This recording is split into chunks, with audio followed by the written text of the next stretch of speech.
मैं तो कभी ना दूँ फिर ये बेकार है इन चक्करों में पढ़ना। पहली बात तो पेरेंट्स की उम्मीदें, इतनी ज़्यादा पढ़ाई करो इतने सालों तक, अब 25-26 साल के हो गए हैं, अभी तक पढ़ाई करते रहें क्या हम? हमें भी चाहिए लाइफ में आगे और प्रोग्रेस चाहिए।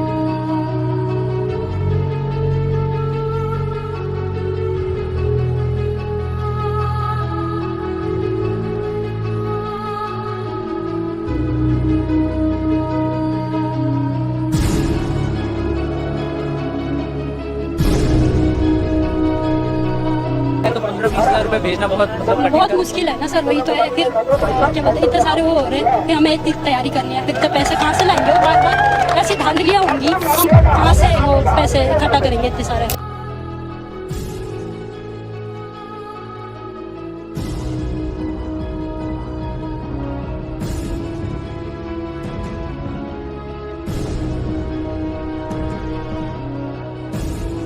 दोस्तों सोचो, इंडिया एक ऐसा देश है जहां टैलेंट और मेहनत की कोई भी कमी नहीं है, फिर भी हकदार लोगों को वो नहीं मिल पाता जो वो डिजर्व करते हैं। बट कैसे? क्या हम खुद ही अपने सिस्टम का शिकार है? आज हम बात करेंगे इसी टॉपिक के बारे में कि कैसे VIP culture, nepotism, poor education system और करप्शन जैसी चीज़ें हमें हमारा हक लेने से रोकती है। सबसे पहला रीज़न है वीआईपी कल्चर और नेपोटिज्म। अगर आपके पास कनेक्शंस नहीं हैं तो चांसेस बहुत कम है।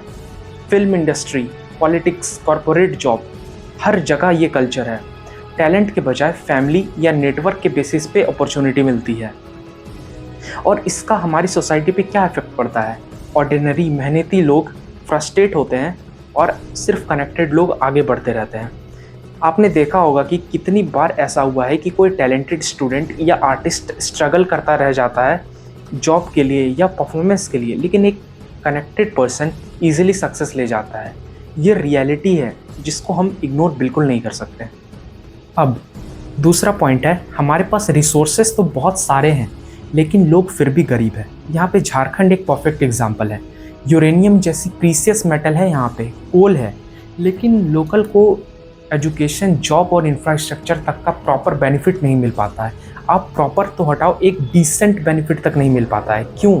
करप्शन, एक्सप्लॉयटेशन और लोकल अथॉरिटीज़ का इंटरेस्ट सिर्फ अपनी पावर और पैसा बढ़ाने में है। आप इससे अंदाज़ा लगा लो, देश के रिसोर्सेस के क्लोजेस्ट लोग भी अपना हक नहीं ले पाते हैं।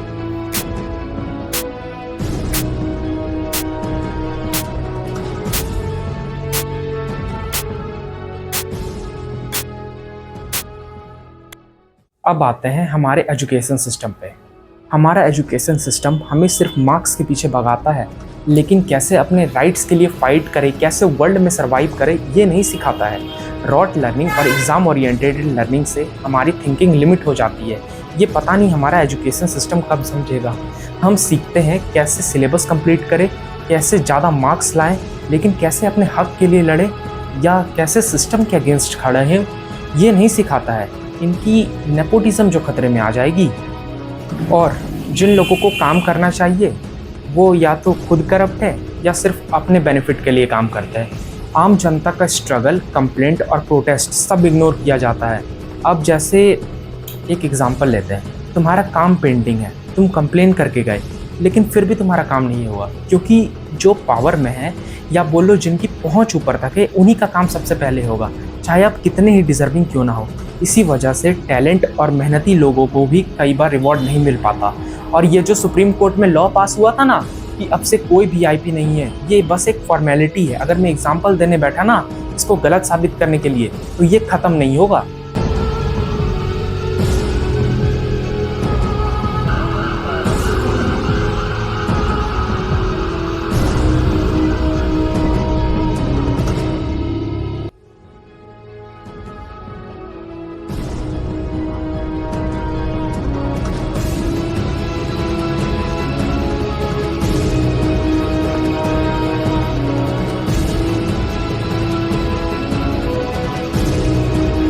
वीआईपी के जाने की वजह से यहाँ बिना कोई रोक टोक के वजह से यहाँ पे हमें रोक दिया गया। I don't know who the VIP is, but वो वीआईपी के चक्कर में मेरे मास्टर्स के एग्जाम निकल जाएंगे।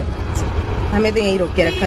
और अभी तो मेरे एग्जाम्स है। अगर मान लो खुदा ना खास्ता यहाँ पे एम्बुलेंस होगी तो फिर वो एम्बुलेंस में जो पेशेंट होगा वो तो मर जाएगा इनके वीआईपी के चक्कर में। तो अमित तिवारी सर, अभी मैं ऑटो से उतर के इनको बोल भी रही हूँ कि मेरा एग्जाम है, मेरे को जाने दो, बट दीज पीपल ऐसे आप उतर के यहाँ से चले जाओ। आप बताओ बीच हाईवे में मैं कहाँ से करूँ ऑटो? इसकी रिस्पॉन्सिबिलिटी कौन लेगा? अगर मेरे सर आपको ऊपर से ऑर्डर है, ठीक है, लेकिन मेरे एग्जाम से ज्यादा इंपॉर्टेंट है क्या ये चीज?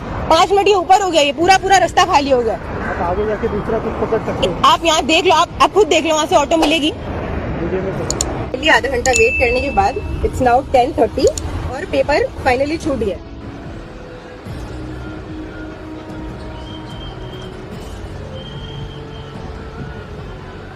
तो दोस्तों, ये कुछ रीजंस थे जिसके कारण इंडियंस अपना डिजर्विंग भी नहीं ले पाते।